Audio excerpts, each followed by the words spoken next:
Since they began dating 2 years ago, millions of words have been written and spoken about Prince Harry and Meghan Markle. It was the public outing that every dedicated royal watcher has been waiting for. Their lives have been analysed, their relationship scrutinised.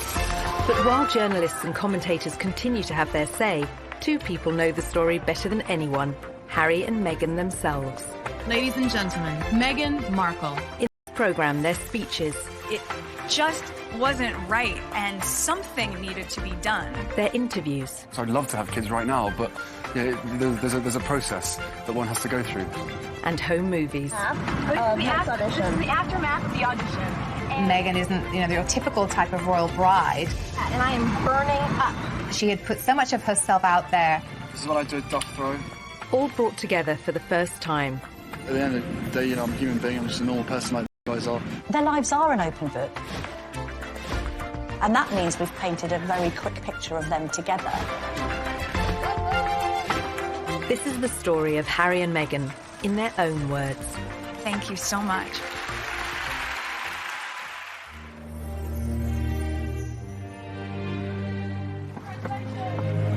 This afternoon, Prince Harry and Meghan Markle stepped hand in hand into the sunken garden at Kensington Palace. November 27th, 2017, and Harry and Meghan broke the news the world had been waiting for. 17 months after their first meeting, they were in love and about to be married. It was so sweet and natural and very romantic.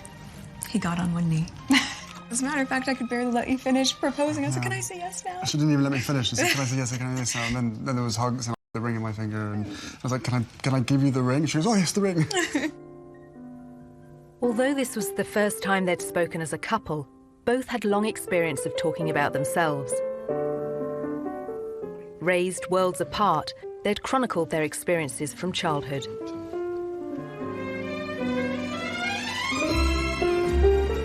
For Meghan, that was spent in Los Angeles, California, where she was born to her white father, Tom, and African-American mother, Doria. It was the late 70s when my parents met. My dad was a lighting director for a soap opera, and my mom was a temp at the studio. I like to think he was drawn to her sweet eyes and her afro, plus their shared love of antiques. Whatever it was, they married and had me. It was leafy and affordable. What it was not, however, was diverse. And there was my mom, caramel in complexion, with her light-skinned baby in tow, being asked where my mother was, since they assumed she was the nanny. Nice, huh? You like these ponytails? With both parents working in the Hollywood entertainment industry, Meghan developed an early love of the stage. She would often visit her father as he worked behind the scenes on a long-running TV sitcom. It was considered so risque, some viewers even organised a boycott. There was a show called Married with Children. Do you remember that Seen it, yeah, absolutely, yeah. So I grew up on the set of Married with Children every day after school for 10 years. I was there. Wow. I know. It's a very perverse place for a little girl who went to Catholic school, no less, to grow up. There were a lot of times my dad would say, Meg, why don't you go and help with the craft services room over there? This is just a little off-color for your eyes. I wasn't allowed to watch it at home. I could watch the end credits, so I could give the screen a kiss when I saw my dad's name go by. I mean, they seem very close as father-daughter, and I mean, she was a striking child. She was beautiful, and everyone would comment on how cute she was.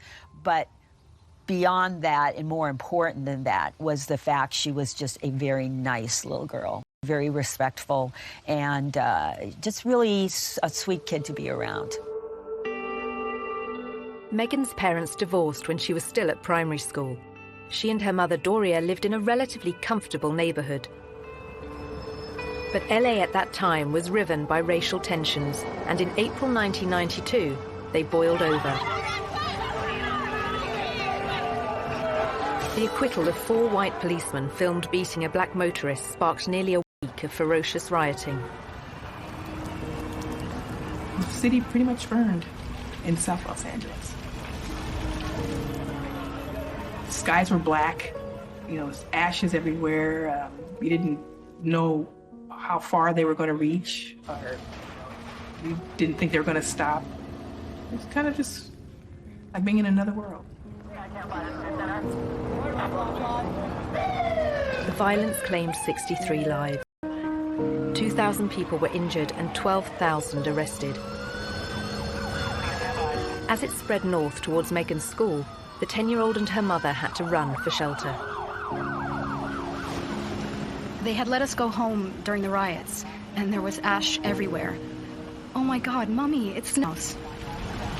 So I can imagine any parent want to keep their child inside because when your city's burning, when fear for your life, children shouldn't have to experience that.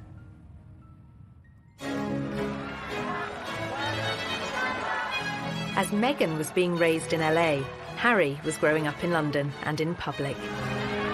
As the youngest son of the world's most famous woman, he was in the media spotlight from day one. When it comes to dealing with the press, Prince Harry has a style all of his own. But despite the constant presence of the cameras, Princess Diana was determined to surround Harry and his older brother William with laughter and fun.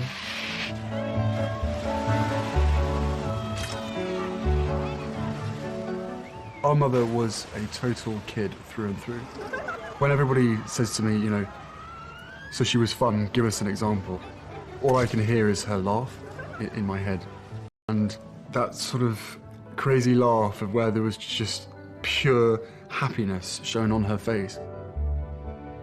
When you look at Prince Harry as a child, there was always a sense that he was a lot more mischievous than his older brother, perhaps because he knew that he didn't have as much responsibility on his shoulders.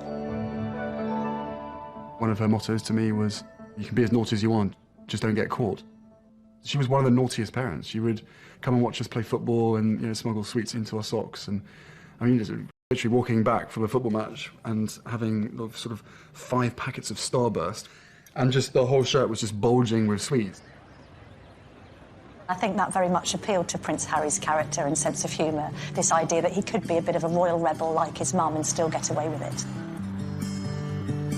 As part of his privileged upbringing, Harry was sent to Wetherby School in London's Notting Hill, where fees are more than £7,000 per term. At the same time, Meghan, 3 years his senior, was a pupil at Los Angeles' Little Red Schoolhouse. With its strong academic and artistic reputation, it was a favourite for Hollywood families. But some of the city's most deprived areas were just a short drive away, areas she'd frequently visit along with both her parents. My mom and dad came from little, so they made a choice to give a lot. Buying turkeys for homeless shelters at Thanksgiving, delivering meals to patients in hospice care, donating any spare change in their pockets to those asking for it. This is what I grew up seeing, so that is what I grew up being. A young adult with a social consciousness to do what I could, and to, at the very least. Meghan's campaigning character was only just forming, but it would soon propel her onto the national stage. In 1993, the young schoolgirl took on a powerful multinational corporation, taking her complaint all the way to the White House.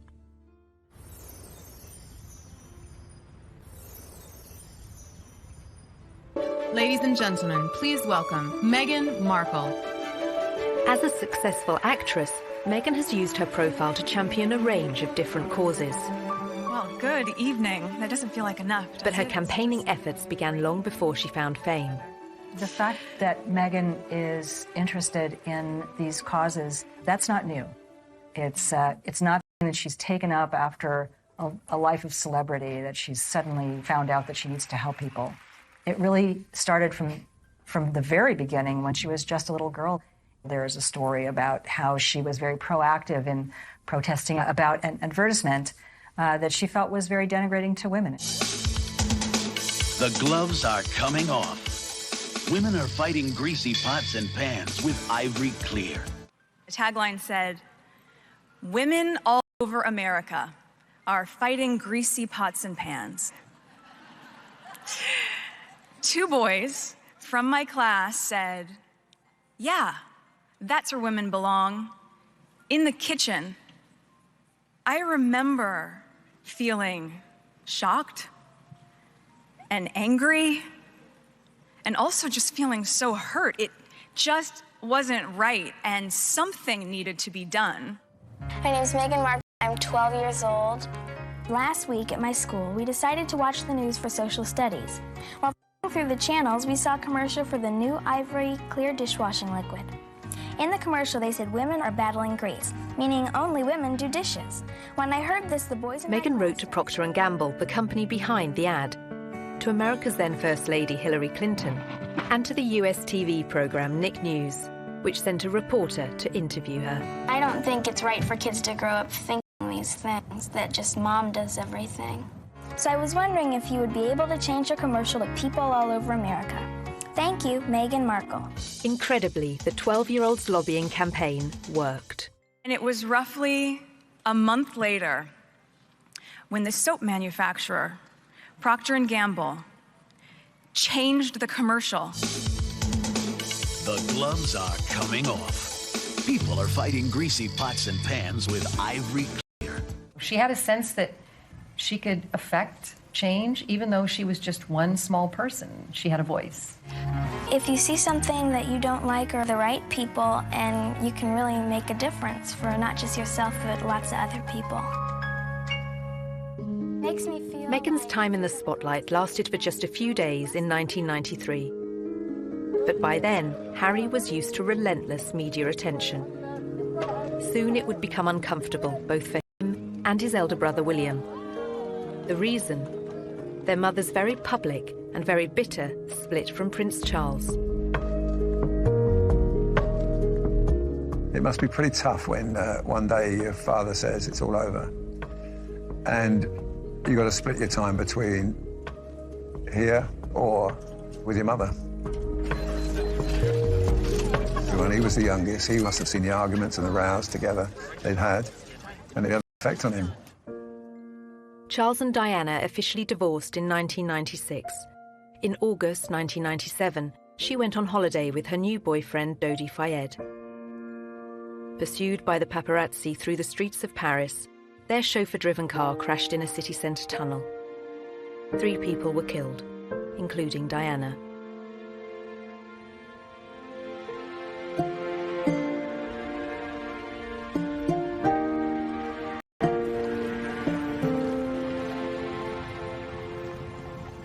My mother had just died, and I had to walk a long way behind her coffin, surrounded by thousands of people watching me while millions more did on television. I think everybody who witnessed the funeral and that young child walking behind his mother's coffin reflected on it and thought, goodness me, what effect is this going to have on this boy's life growing up? I don't think any child should be asked to do that, under any circumstances. I don't think it would happen today. Well, we now know, actually, the true effect that Diana's death had on both Harry and William. Prince Harry spoke extremely openly about the fact that that had a profound effect, that he completely went off the rails, he couldn't cope with it.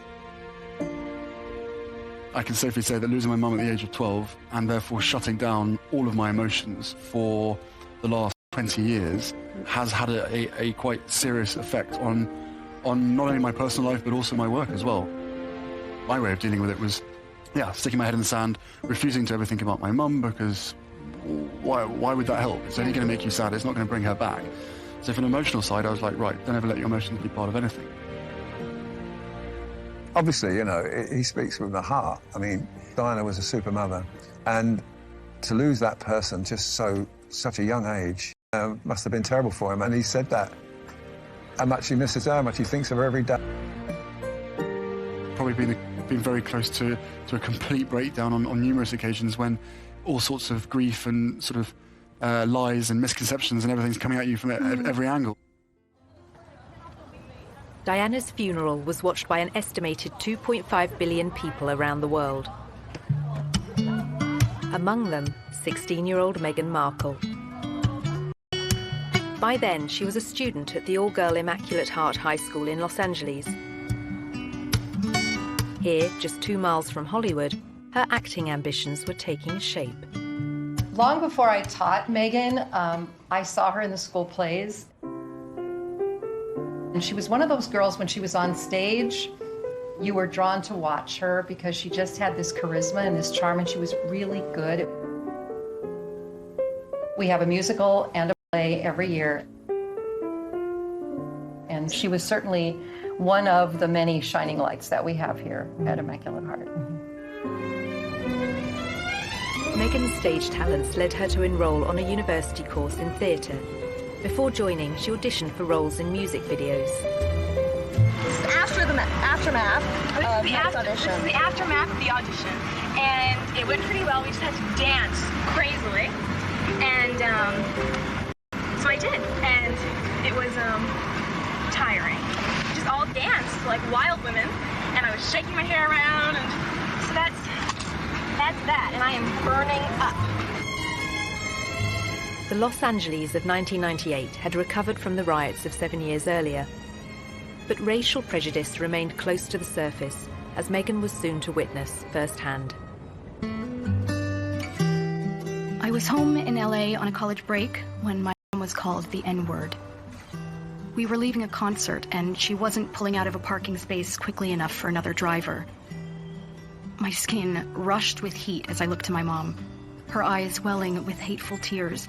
I could only breathe out a whisper of words so hushed they were barely audible. "It's okay, Mommy." I was trying to temper the rage-filled air permeating our small silver Volvo. This is something that has happened for people of color since we've been brought to this country some 400 years ago. It's unfortunate because racism hurts. You know, just to talk about it, it hurts. And kids don't need to hurt. They shouldn't have to. I shared my mom's heartache, but I wanted us to be safe. We drove home in deafening silence, her chocolate knuckles pale from gripping the wheels so tightly. Chicago, she showed huge promise on stage, starring in a number of student movies. But soon the undergraduate was keen to spread her wings and take on other subjects.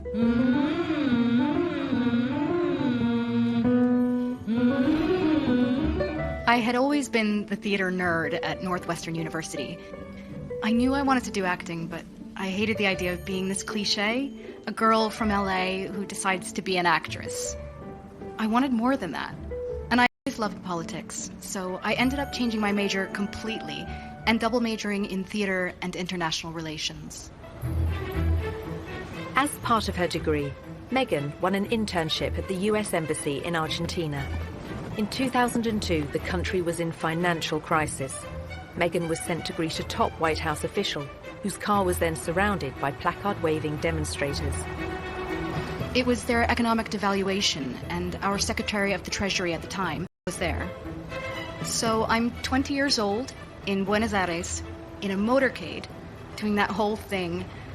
I thought for sure I would still have a career in politics. And then I came back to LA for Christmas, and a friend of mine from college introduced me to this manager. The manager had watched one of Meghan's student films and said he could find her cinema and TV work in return for a 10% cut of her earnings. But, as she was soon to discover, competition for roles was fierce. A young actor, actress trying to break into the business, it is not easy. My parents had been so supportive, watching me audition, trying to make ends meet, taking all the odds and ends jobs to pay my bills. I was doing calligraphy, and I was a hostess at a restaurant, and all those things that actors do. There's so many people out here who want to get into the entertainment industry. It's difficult. I had a beat-up Ford Explorer Sport that rattled like a steamboat engine in the morning. It was burning out. I had started to give up. It was tired and running on empty, going from audition to audition, just as I was. I mean, you really have to be very self-promoting, and you have to be willing to, you know, knock on doors and be very motivated and have good self-esteem, because you could get eaten alive out here. I would drive to to auditions and park at the back of the parking lot, far from the eyes of anyone who could see me unlocking the trunk and crawling into my car through its only feasible entry point. I would play it off, obviously, as though I was looking for something, reaching so deep for something that my car almost sucked me in to get it. Much like my experience in Hollywood, to be honest. Struggling, climbing hurdles. Now in her mid-20s, the most Meghan had to show for her efforts were bit parts in soap operas, TV dramas, and the odd movie. In 2006, she became a briefcase girl on the American version of the quiz show Deal or No Deal, recording up to 7 shows a day. For somebody like Meghan, appearing as essentially an adornment on a game show would not be her ideal job. I'm sure she appreciated the paycheck, but she would have felt creatively unfulfilled. I would put that in the category of things I was doing while I was auditioning to try to make ends meet. I was the ill-fated number, which for some reason no one would ever choose. I would end up standing up there forever in these terribly uncomfortable and inexpensive 5-inch heels, just waiting for someone to pick my number so I could go and sit down. Despite her setbacks and disappointments in Hollywood, Meghan persisted. And in 2011, her big break came in Canada. Success and fame beckoned, as well as marriage.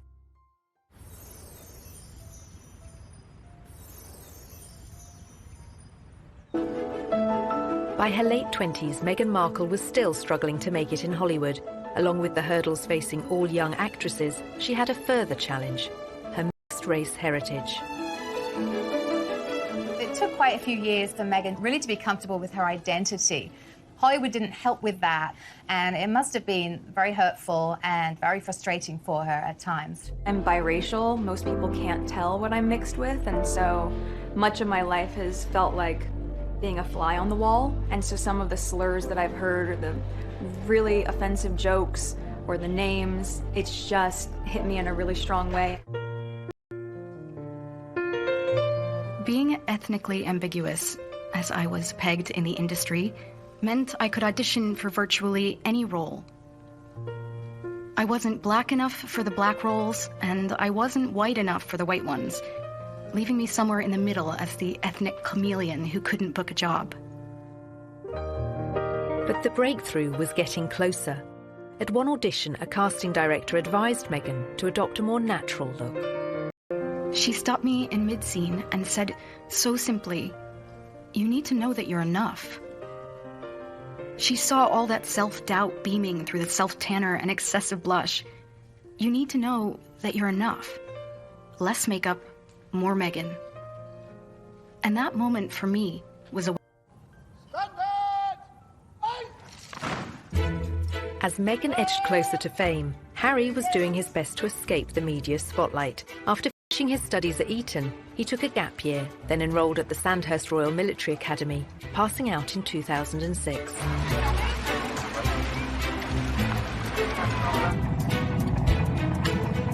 A year later, he served in Afghanistan. This is not a rehearsal. This is war. Prince Harry taking on the Taliban and coming under fire. The army had deployed Harry to the front line in secret. The media were only allowed to report on it as his 20-week tour of duty came to an end. This is what I do at dog throwing. At the end of the day, I'm a human being. I'm just a normal person like these guys are. I don't know. It's just nice to be. I wouldn't expect the British public to make much of it. I think they would just turn around and go, "Yep, good on him. Good on the people who got him out there. He's a soldier. So what?" Basically, so what? So what if he goes out there? My husband went out there and he died. So what if he goes out there? The general opinion, and hopefully so. He was very good at his job. He was very competent. And he fitted in very well with everyone that he worked with. There was no airs and graces with Harry. He just wanted to be treated the same as everybody else, which he was. He didn't expect any sort of special favours, being the Queen's grandson. Harry's determination to be treated the same as other soldiers won him praise from media. But newspapers were less impressed by his behaviour when off-duty. In 2012, pictures of a semi-naked royal enjoying time off in Las Vegas made the front pages. It was probably a classic example of me probably being too much army and not enough Prince. I don't really want to get into details of what I think or what other people think. You know, at the end of the day, I probably let myself down, let my family down, let other people down. But at the end of the day, you know, I was in a private area, and there should be a certain amount of privacy one should expect.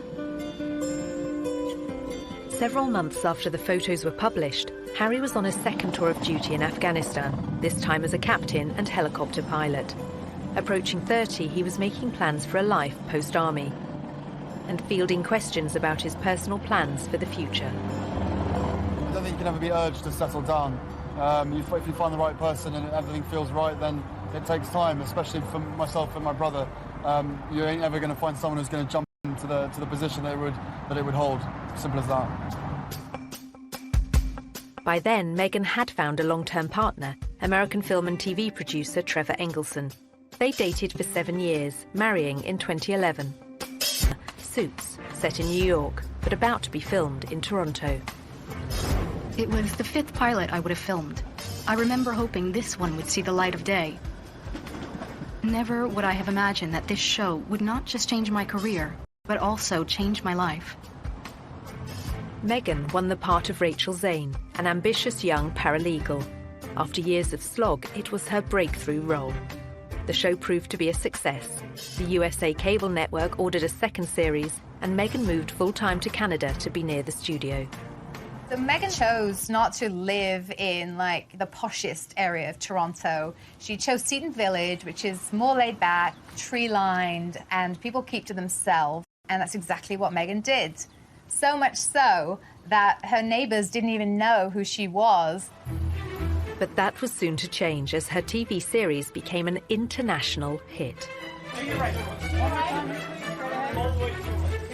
As Meghan basked in her newfound fame, Harry was concentrating on building a new career.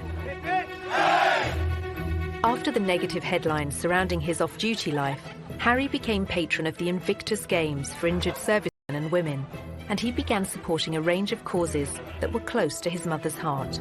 I'm particularly pleased to be with you today because my mother as patron very much admired Headway and the vital work that it does, and for me that's good enough. He was also increasingly active in aid programs abroad, especially in Africa, where his Sentebale charity is based. Sentebale means forget-me-not. It's in memory of Princess Diana. I think actually Harry's been concerned that some of her good work has been undone in recent years. And a sense that he needs to carry on her good work, otherwise it would have been meaningless. Harry had first visited Botswana in southern Africa shortly after Diana's death. In the years afterwards, he'd made repeated journeys. This is where I feel more like myself than anywhere else in the world. I have this intense sense of normality here. To not get recognised, to lose myself in the bush with what I would call the most down-to-earth people on the planet. People dedicated to conservation with no ulterior motives, no agendas, who would sacrifice everything for the betterment of nature. I talk to them about their jobs, about what they do, and I learn so much. By 2013, Meghan's TV series Suits had become a huge hit for the USA network. It was their most popular show for young adults, the audience advertisers valued the most. Before filming Series 4, she complained to the program makers. This season, every script seemed to begin with Rachel enters wearing a towel. And I said, nope, not doing it anymore. Not doing it. I called the creator and I was like, it's just gratuitous. We get it. You've already seen it once, so I think at a certain point you feel empowered enough to just say no. Meghan was also starting to use her power in other ways. The charity World Vision made her a global ambassador, promoting sanitation projects in remote villages. Well, Meghan's visits to countries like Rwanda have focused on girls and women. All of these speak to her concern for female empowerment and really wanting to make a difference that way. You'll feel really good at the end of the day knowing that you've been a part of that. I gotta get these kids home. I'm gonna go take a picture with them.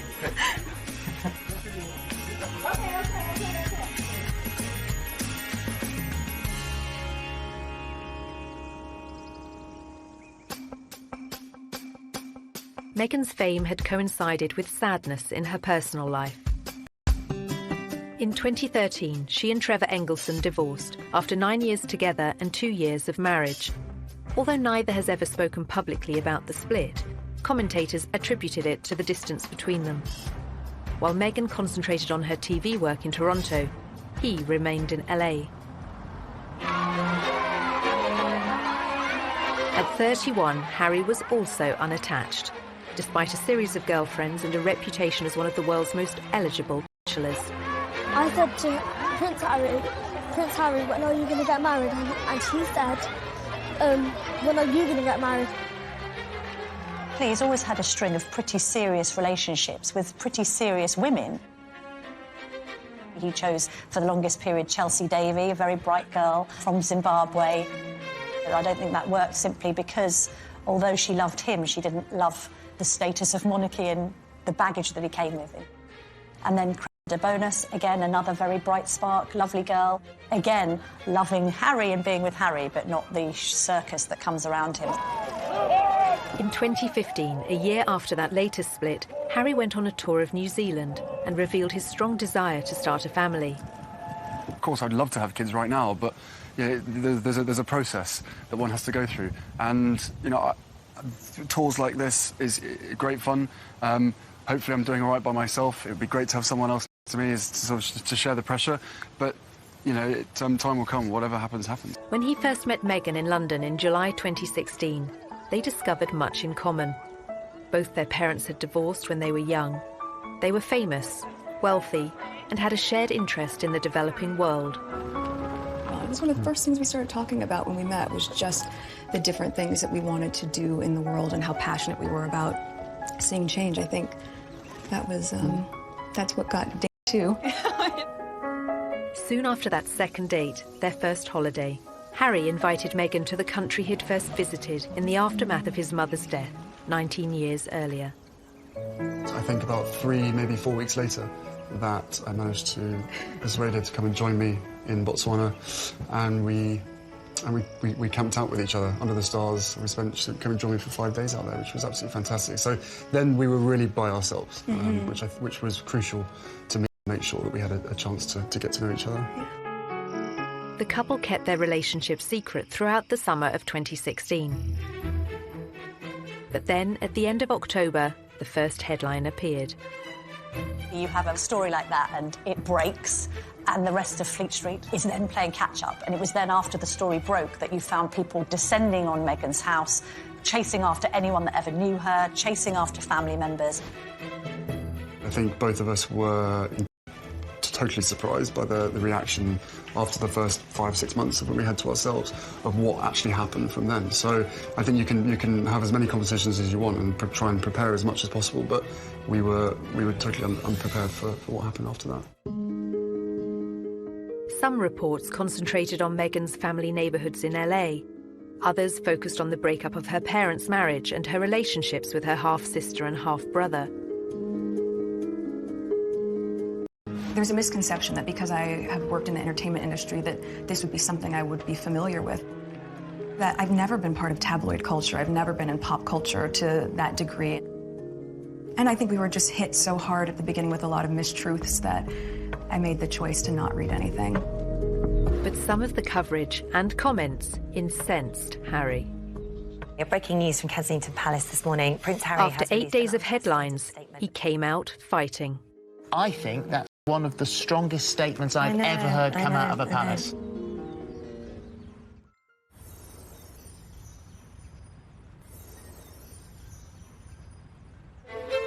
November 2016. Just 8 days after the story of Harry and Meghan's relationship broke, Kensington Palace went to war with the press.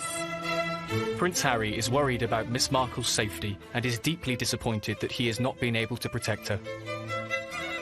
It had the into a relationship with him that Miss Markle should be subjected to such a storm. I think he was saying, look, this girl's important to me and I want to make sure that you're all careful in what you're doing. He knows commentators will say this is the price she has to pay and that this is all part of the game. He strongly disagrees. This is not a game, it is her life and his. I think that's one of the strongest statements I've ever heard come out of a palace. I think so too. It's incredibly personal statement. He is obviously very, very angry. Well, good for him. I think the statement went down very well with the public in saying, yeah, fair on Prince Harry, this girl needs to be protected. I think others were a bit more critical, saying, well, all right, but you can't have it both ways. You get a lot of great publicity for your causes and you're the hero of the hour. If we want to find out about your private life, we're entitled to. Poring over Meghan's private life continued. Journalists scoured her social media accounts looking for more clues about her relationship with Harry. They found she'd posted photos of herself with a bracelet similar to one worn by him. To all my TIG friends, after 3 beautiful years on this adventure with you, it's time to say goodbye. In April 2017, Meghan began withdrawing from social media, prompting more speculation that the couple were about to become engaged. She closed her successful lifestyle website, The TIG, posting a farewell message to all her readers. Keep laughing and taking risks, and keep being the change you wish to see in the world. Thank you for everything, Meghan Markle. In the early autumn of 2017, the couple was seen in public for the first time. Harry attended the 3rd Invictus Games in Toronto, and Meghan turned up in the crowd. It was the public outing that every dedicated watcher has been waiting for. Just 24 hours later, the couple abandoned any effort to keep their feelings for each other private. The setting for this first public date was extraordinary, with no attempts to hide away as they watched the wheelchair tennis at the Invictus Games. It was open to the public. Anybody could go and watch the wheelchair tennis match, although it has to be said, I don't know how many people were actually watching the wheelchair tennis match because a lot of people were watching Harry and Meghan. Just 6 weeks after their very public appearance, the couple had a very private moment. Meghan was staying with Harry at Nottingham Cottage, his 2-bedroomed home set within the Kensington Palace estate. He proposed, and she accepted. The ring is obviously yellow gold, because that's her favourite. And the main stone itself is jewellery collection to make sure that she's with us on this crazy journey together. And it's beautiful, and he designed it. It's incredible. Yeah. Make sure it stays on that finger. Of course. What do you think your mother would have thought of Meghan or said about Meghan? Oh, they'd be thick as thieves. Without question. I think she would be over the moon, jumping up and down, so excited for me. But then, as I said, would have probably been best friends with Meghan. So no, it is days like today when I really miss having her around and miss being able to share the happy news. But with the ring and with everything else that's going on, I'm sure she's with us. I'm sure she's with us. Jumping up and down somewhere else.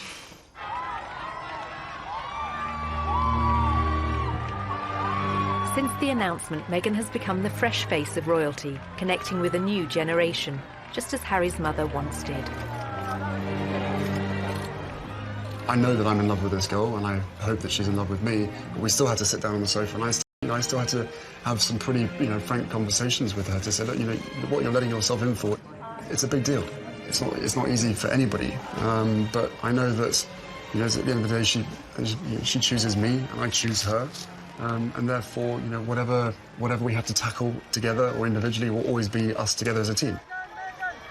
After a life spent on the other side of the Atlantic, Meghan is now planning to become a UK citizen. She and Harry have also spoken of their wish to tour the Commonwealth. But now, with their wedding fast approaching, their focus, for the moment, is firmly on May the 19th. We're a couple. We're in love. I'm sure there will be a time when we will have to come forward and present ourselves and have stories to tell. But I hope what people will understand is that this is our time. This is for us. It's part of what makes it so special that it's just ours. But we're happy. Personally, I love a great love story.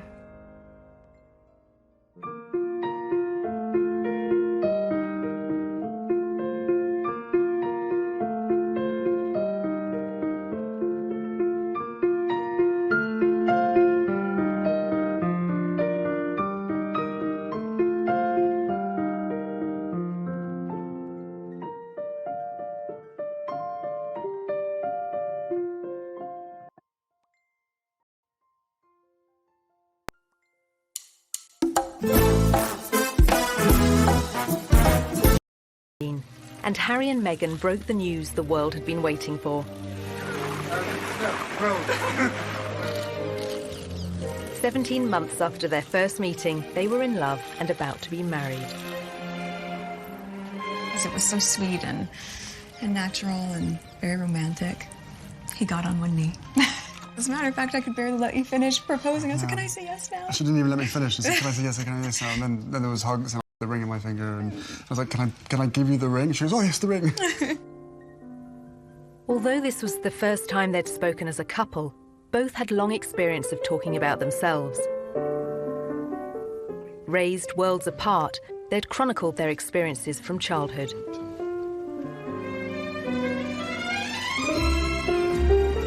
For Meghan, that was spent in Los Angeles, California, where she was born to her white father